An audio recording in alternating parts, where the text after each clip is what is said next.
শাকিব খান মানেই প্রেক্ষাগৃহে দর্শকের ঢল। এবার ঈদেও ব্যতিক্রম নয় চিত্রটা। তার ঈদের ছবি তাণ্ডব হলে ঝড় তুলেছে।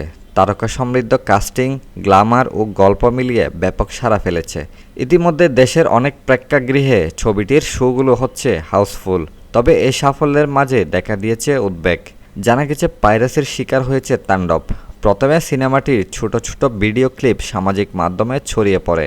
সেই সূত্র ধরে ধারণা করা হচ্ছিল হয়তো কোনো বড় বিপদ অপেক্ষা করছে। অবশেষে সেটাই হলো সত্যি। সম্পূর্ণ সিনেমাটি অনলাইনে ফাঁস হয়ে গেছে। এটি সিনেমার ভবিষ্যৎ ব্যবসায়িক সম্ভাবনার জন্য বড় হুমকি হয়ে দাঁড়িয়েছে। প্রযোজক শাহরিয়ার শাকিল আগেই এ বিষয়ে সতর্ক অবস্থানের কথা জানিয়েছিলেন। কেউ যদি হলে বসে ভিডিও করে তা ছড়ায় তাহলে তার বিরুদ্ধে ব্যবস্থা নেওয়া হবে। ক্লিপ ছড়ালে সংশ্লিষ্ট আইডি বা পেজ ব্লক করে দেওয়া হবে। আমাদের প্রফেশনাল টিম এসব নজরদারি করছে। তিনি আরও বলেন, আমরা যেসব সিঙ্গেল স্ক্রিনে সিনেমাটি দিয়েছি সেগুলো মনিটর করছি। পাইরেসি প্রমাণিত হলে সংশ্লিষ্ট কর্তৃপক্ষকেও দায় নিতে হবে। পাইরেসির এই ঘটনার ফলে শাকিব খানও হতাশা প্রকাশ করেন। তার ভাষ্য, এই ধরনের ঘটনা সিনেমার প্রতি দর্শকের আগ্রহ ও নির্মাতাদের সাহস কমিয়ে দেয়, প্রযোজককে হতাশ করে।